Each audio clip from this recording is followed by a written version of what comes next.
Amigos e amigas, vocês nunca vão encontrar uma borracha que vocês possam apagar o passado. Nunca vocês vão encontrar. Agora vocês vão encontrar em qualquer vendinha um lápis que vocês possam escrever o seu futuro, a sua história. Pode ter certeza. Passado ninguém apaga, mas sua história, o seu futuro você escreve. Eu vou responder hoje, tirar a dúvida de Neide Carvalho. Ela disse que está vendo os meus vídeos há poucos meses e me perguntou como que faz para ter fé, para aumentar a fé, como faz para aumentar a fé.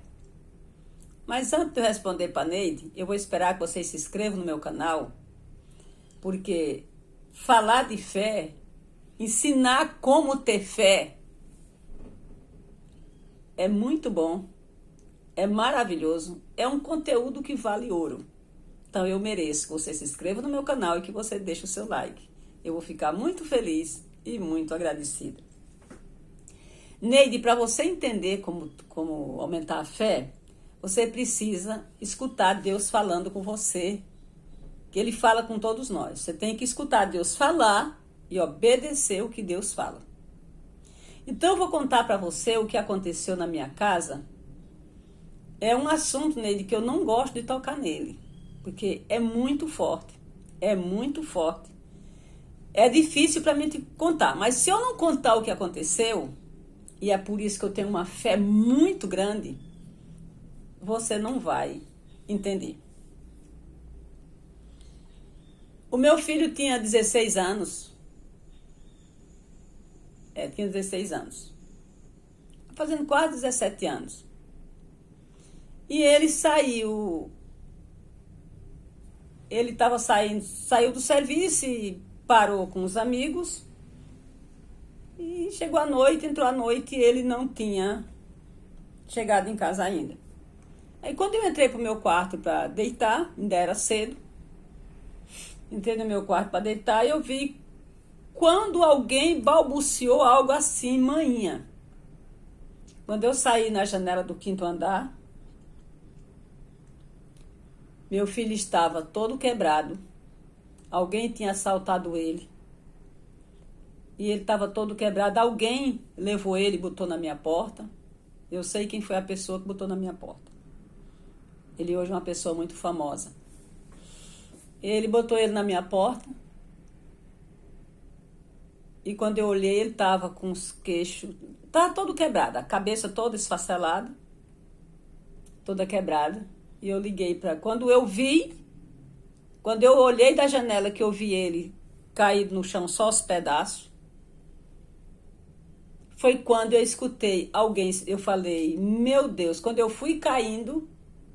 Quando eu fui desmaiando, eu escutei quando alguém pegou no meu braço e disse assim, eu estou aqui. Você não está só, eu estou aqui. Aí ali eu fiquei tranquila.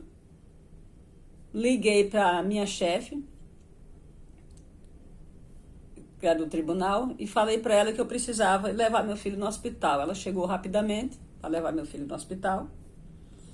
E a gente levou para o Hospital Cajuru, lá em Curitiba. Chegando no Hospital Cajuru, vieram com a prancheta para me assinar, né? Com a ficha para me assinar.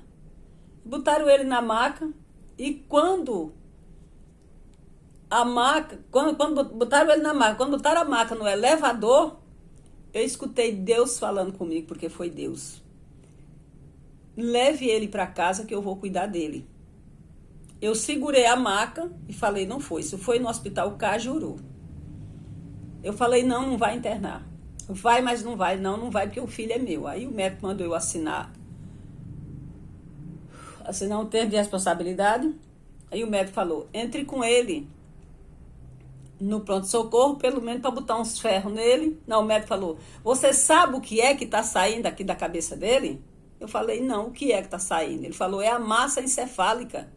Ele não vai ficar vivo nem 48 horas. Ele não fica vivo nem 48 horas. Isso aqui que está saindo dele é a massa encefálica. Eu falei, o que é massa encefálica? Ele falou, é o juízo dele que está saindo todo para fora. Ele não tem cura. Eu falei, tem.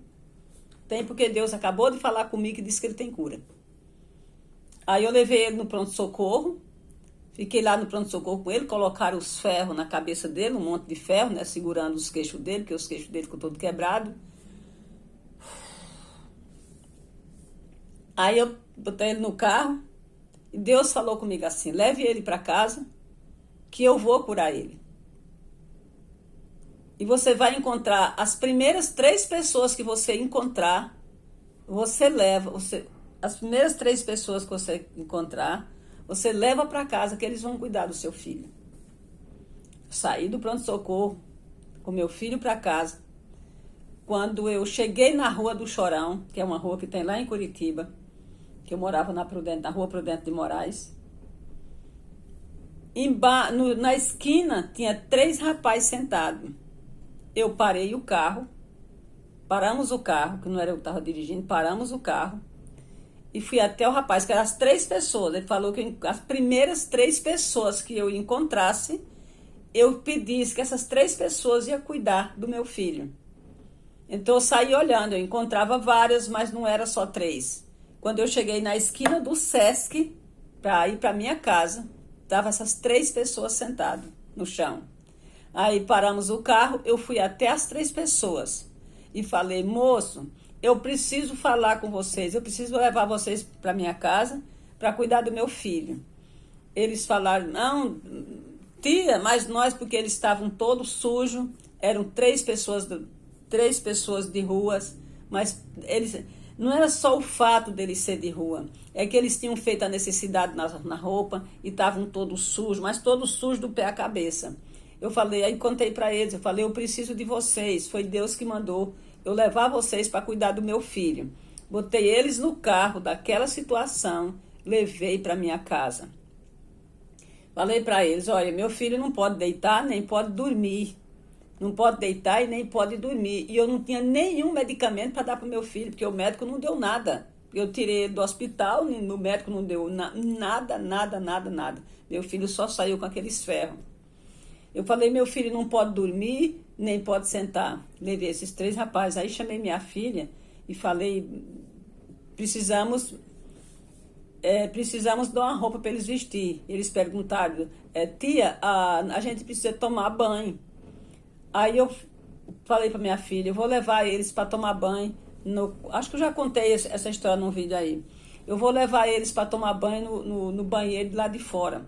Quando eu estava indo para o banheiro de fora, para abrir para eles tomar banho, o senhor falou comigo, não, eles vão tomar banho no seu banheiro. Se era no meu banheiro, era na minha suíte.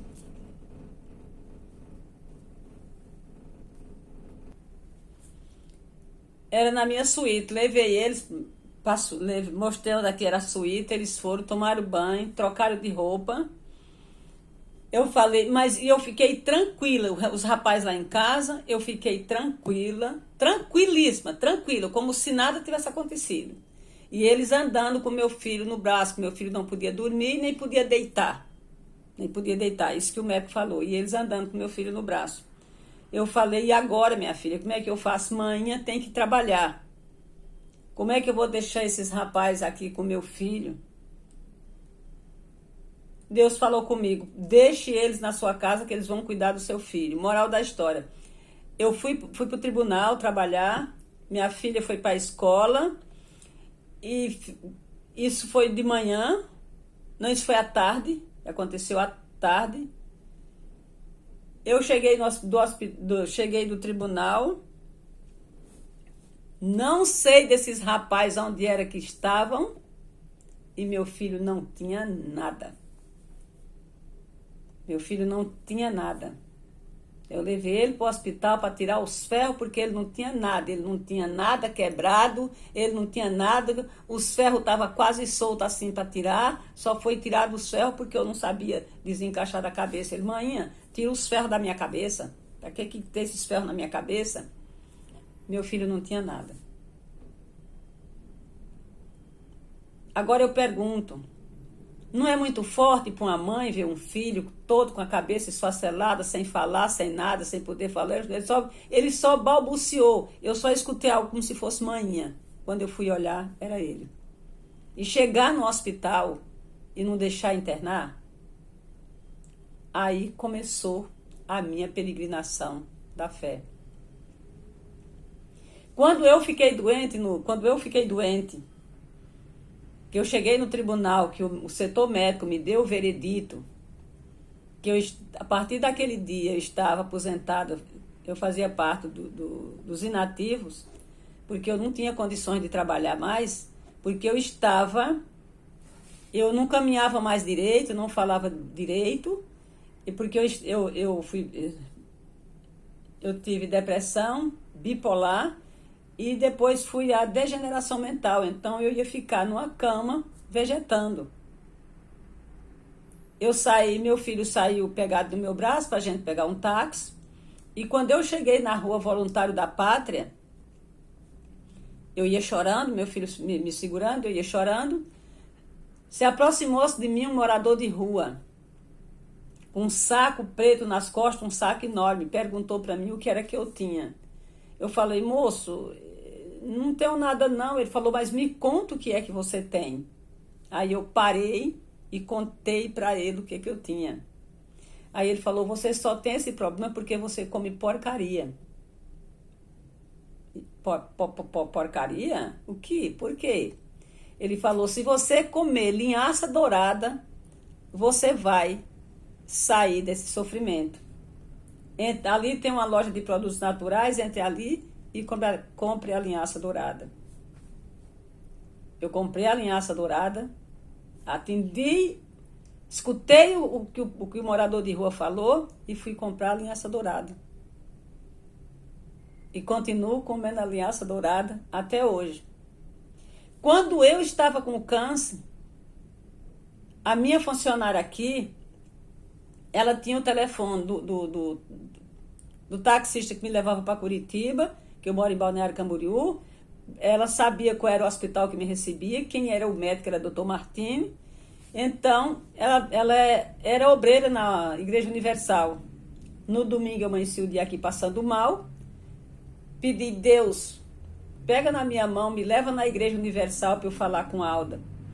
Quando eu cheguei na Igreja Universal, a Alda falou, falta 10 minutos. Eu falei, Alda, mas eu posso ter hemorragias grandes aqui, como é que faz? Ela falou, não, é só 10 minutos, vai dar tempo. Aí depois eu mando a senhora para Curitiba. Fiquei lá sentada. Quando apareceu, o pastor terminou o culto e falou assim, irmãos, está em 10 minutos o culto atrasado, mas eu vou botar aqui uma mensagem do nosso bispo Edir Macedo. Apareceu Edir Macedo na TV e disse assim, duas fogueiras santas de Israel, acho que é a fogueira santa de Israel, era no mês de julho, 2 fogueiras santas de Israel, vocês dão tudo que vocês têm, vocês vendem o carro, a casa, dá tudo que tem e continua do mesmo jeito. Porque vocês estão confundindo 2 frases. Acreditar com ter fé. Se você sair aí na rua e encontrar uma pessoa bêbada ou doente mental, e você perguntar para essas pessoas se eles acreditam em Deus, eles vão dizer que acreditam, porque essa frase é automática. Agora você vem dizer para mim que você acredita em Deus e está doente? Doença, quem dá não é Deus não, quem dá doença é o Satanás. Desse jeito ele falou. Quando ele falou essa frase, a sensação que eu tenho até hoje, eu não tenho religião, nunca tive. Devo muita gratidão a Deus, aos pastores, porque nunca se recusaram de me dar, de me explicar o que Deus fazia na vida das pessoas. Quando eu menos esperei, eu estava lá no púlpito. Eu estava com R$650 no bolso do meu paletó, do meu blazer. Peguei os R$650, porque os R$650 era para pagar o táxi para me levar para o hospital em Curitiba. Peguei os R$650, botei em cima do púlpito e falei, tá aqui, Senhor. Esses 600, o dinheiro que eu ia pagar para o táxi está ficando na sua obra. Porque o Senhor não precisa de dinheiro, que o Senhor é dono da vida, dono da minha vida, e dono do mundo, e dono do ouro e da prata. O dinheiro está ficando aqui para a obra. E ali comecei a esmurrar e falei. E o Satanás, que me acompanhou 45 anos, que me gerou toda essa doença, está ficando aqui no púlpito da sua igreja. O Satanás fica aqui, os pastores que saibam o que faz com o Satanás comigo, ele não me acompanha mais não. E vim para casa pisando duro. Sim, vim para casa pisando duro. A Alda correu atrás de mim. Volta, Alda. Volta que tu pode estar trazendo o Satanás. Comigo não. Isso era no domingo, parece. Sábado era domingo. Era no sábado. Voltei para minha casa com raiva do Satanás, de lembrar que eu fiquei 45 anos doente. Com raiva do Satanás, fiquei sábado, domingo, na segunda-feira peguei o ônibus, não fui nem de carro para Curitiba, peguei o ônibus, fui para Curitiba. Quando cheguei lá, o meu médico chorou feito criança, que disse que eu estava curada. A minha saúde era igual a uma criança de 5 anos que nunca tinha tomado nem Coca-Cola.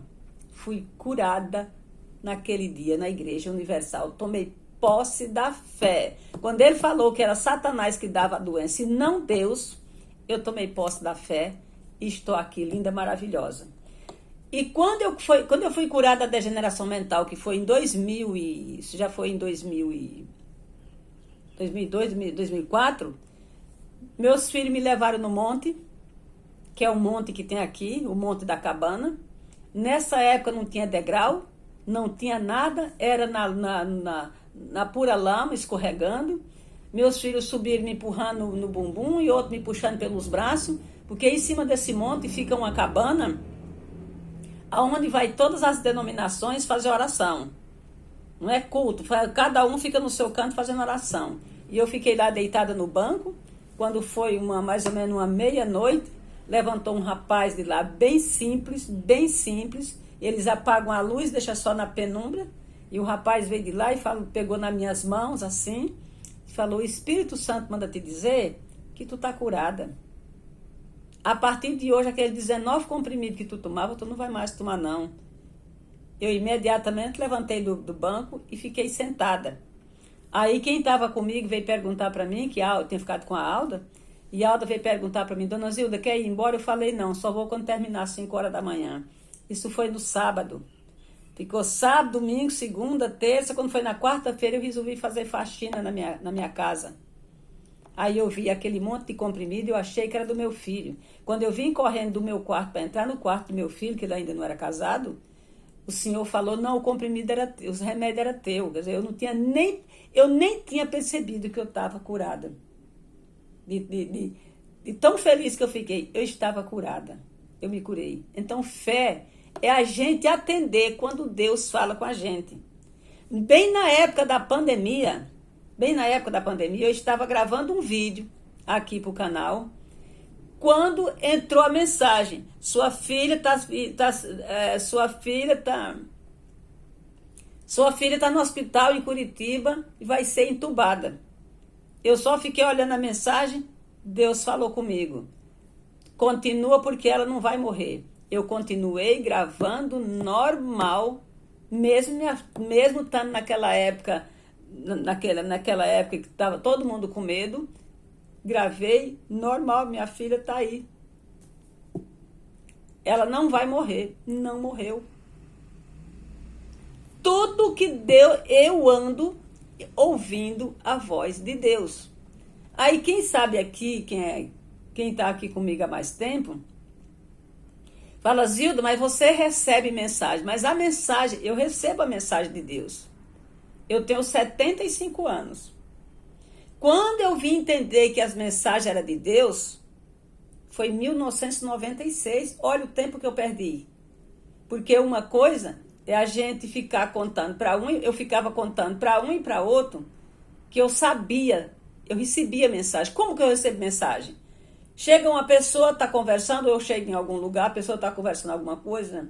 Vou falar de uma mãe que ligou, que falou comigo há uns dias atrás, dizendo para mim: Dona Zilda, uma pessoa veio aqui, disse que vai matar a filha dela. Deus falou comigo, fala para ela que não vai matar ninguém não. Falei, ele não vai matar ninguém. Ou então eu estava na frente do prédio Amarante, lá em Curitiba, quando chegou uma moça, uma mulher, e eu parei para ela e falei, por que você vai matar seus filhos? Ela olhou para mim, eu falei, sim, tá tudo certinho para você fazer isso. Quer dizer, as mensagens que eu passo para as pessoas, que Deus fala comigo, é dando livramento assim. As pessoas imaginam que eu vou botar a mão na cabeça ou que eu vou falar alguma coisa. Não, não é nada disso. Deus manda esse tipo de mensagem assim. Tipo, a pessoa fala, Zilda, faz uma oração que eu quero vender o meu carro para pagar uma dívida para o agiota. O Senhor fala comigo. Ela não vai vender porque ela vai precisar do carro, mas ela vai conseguir pagar o agiota. Só que a gente está falando e as pessoas não acreditam, Neide. Deus fala com todo mundo. O que você precisa para aumentar a sua fé é obedecer o que Deus fala com você. Imagine quantas vezes Deus falou com você e você não acreditou. Você teria confiado na voz, você teria confiado em Deus, você vê seu filho todo quebrado nos pedaços? Você teria chegado no hospital quando o filho já estava entrando no elevador e você obedecer a voz, leve para casa porque eu sou o médico e vou cuidar dele? Você teria colocado 3 pessoas drogadas dentro do seu carro, tudo sujo da necessidade que fez na roupa, todo cheirando forte? Você teria feito isso? Eu fiz. Meu filho, hoje, ele é considerado o melhor técnico de Balneário Camboriú. Trabalhava em grandes empresas aqui, como a Embraer e a Caseca, as construtoras. Então a gente precisa nele ouvir o que Deus fala. Você teria saído de um tribunal, apesar de não estar andando direito, mas tinha saído de um tribunal, linda, maravilhosa, que toda vida eu andei bem arrumada, toda cheirosa, ia dar atenção para o morador de rua com um saco preto nas costas e contar a sua doença para o morador de rua?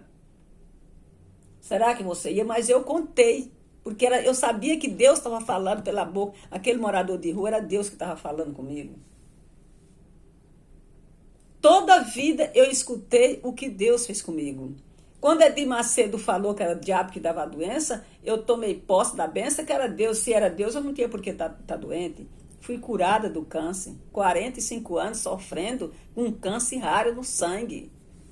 Fui curada. Lá no monte, lá no monte eu não acreditei. Quando o rapaz falou que o Espírito Santo tinha mandado o recado para mim, eu não acreditei, porque não foi comigo que Deus falou. Aí quando o dia amanheceu, eu perguntei para ele se ele morava aqui, que eu achei que ele estava mentindo. Eu achei que ele era daqui de Itajaí ou de Balneário. Como eu tinha lojas, eu dizia que eu tinha medo da minha filha. Como eu conhecia muita gente que, apesar de eu doente, mas meus filhos não me deixavam em qualquer lugar, não. Eu lutei para criar meus filhos e os meus filhos lutaram pela saúde da mãe deles. Então, nós temos, assim, um amor mútuo, um amor trocado, eu e meus filhos. Então, eu achava que ele morava aqui em Balneário ou morava em Itajaí, por isso que ele sabia da minha vida. Ele falou, não, eu moro no Acre. E sexta-feira eu estava na minha igreja, e o Espírito Santo falou que eu viesse aqui nessa cidade, em Balneário Camboriú, curar 3 pessoas. Uma doente mental, que no caso era eu, e 2 de câncer no estômago. Nesse dia eu não acreditei, mas como o Espírito Santo falou para ele, e era para mim ficar curada, eu fui curada naquele dia. Eu tomava 19 comprimidos. Hoje eu só tomo água e suplemento. E sou naturalista por causa desse morador de rua. Comecei com a linhaça e continuo, mudei toda a minha alimentação por causa desse morador de rua. Então o que está faltando nas pessoas, Neide, em você, em todas as pessoas, é atender, é escutar Deus falando com as pessoas. Eu não saio de casa se eu não falar com Deus. Se Deus falar comigo que eu não vou, eu não vou. Se Deus falar comigo que eu não faça tal coisa, eu não faço. Quando eu vou fazer oração no canal de oração, primeiro eu falo com Deus para escutar o que Ele tem para me dizer, o que é que eu tenho que falar para as pessoas. Quando eu fiz o propósito com Deus em 1991, que eu tenho 3 filhos, um era professor de lambada, o outro vivia pelo mundo, pegava o carro com 18 anos, saía do Paraná para Cuiabá. E minha filha saía à noite para ir dançar e beber cerveja. E eu, no domingo, falei, Deus, se o Senhor tirar os meus filhos do mundo, eu vou interceder pelas mães e seus familiares enquanto vida eu tiver. Isso foi no domingo, meia-noite. Na segunda de manhã, os meus filhos chegaram. Meu filho falou que não ia mais viajar, que estava quebrando o carro, estragando o carro. O meu filho disse que não ia mais dar aula de lambada, porque estava indo trabalhar cansado. E minha filha falou que não ia mais em baile, nem ia mais sair à noite, porque isso não era vida de gente, ela estava tendo muita dor de cabeça. A minha filha hoje tem 46 anos, um filho tem 52, o outro tem 53. Eles não vão nem em aniversário, não vão em lugar nenhum, não vão em aniversário, não vão em jogo, não gostam de política, não vão em história de cantor, andar atrás de cantor. Não, meus filhos vivem para trabalhar, cuidar da família deles. Por isso que eu tenho o canal de oração, que é o Calma e Durma. Faço oração 5 da manhã, 18 horas e meia-noite. Mas às 5 horas e às 18 horas é porque eu quero fazer. O meu propósito é a oração da meia-noite. Eu falo de Ho'oponopono, faço uma oração, mas depois eu vou interceder. Porque interceder é diferente de orar. É totalmente de orar. Interceder é eu ficar no lugar das mães, intercedendo pelos filhos. Então, é muito fácil as pessoas resolver a vida. É que hoje as pessoas, eles não querem perder tempo ouvindo a voz de Deus.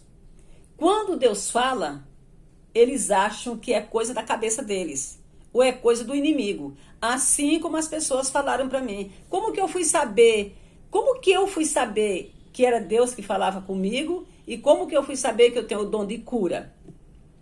Porque uma funcionária lá no tribunal era subordinada minha, e ela disse que ia para Paranaguá naquele dia.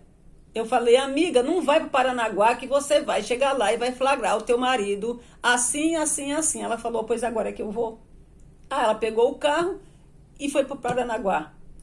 Eu entrei na igreja quadrangular, fiquei tão desesperada, entrei na igreja quadrangular, cheguei lá, sentei, e o pastor me chamou, pastor Candim, irmã que não é irmã, vem aqui na frente.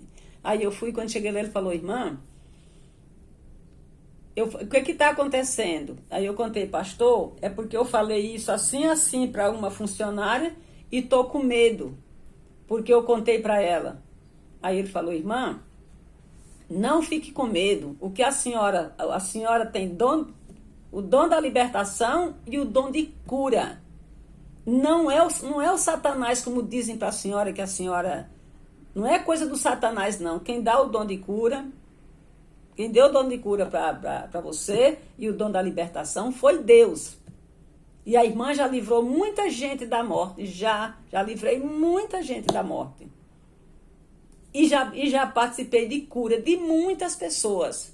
De muitas pessoas já participei. Mas não é que eu saio curando ninguém, nem passando a mão na cabeça de ninguém, não. Muito pelo contrário, não tenho religião, não boto mão na cabeça de ninguém, não faço oração para ninguém. Muito pelo contrário, a pessoa chega na minha frente e eu falo, é isso, é isso, é isso, é isso, é isso, é isso. Falo para a pessoa, porque Deus está falando comigo, fala para ela não viajar, fala para ela para não deixar a filha dela viajar, porque a filha vai ser presa, fala para ela que tal coisa faz mal, é isso. Esse é o dom da libertação, é libertar a pessoa de um acidente, libertar de uma prisão, libertar da morte, é isso, gente. Então, aumentar a fé é escutar o que Deus fala comigo. Aí você fala, Zilda.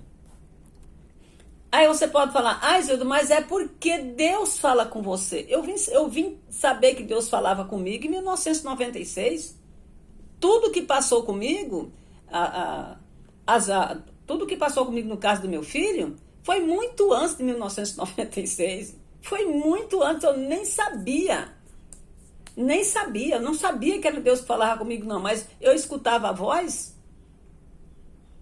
eu atendia. E até hoje eu sou assim. Até hoje eu sou assim. Não é porque eu tô aqui gravando para você que vai entrar uma mensagem. Se entrar mensagem que tem um filho meu com problema, e eu der uma parada aqui e Deus falar comigo, vá socorrer, eu vou.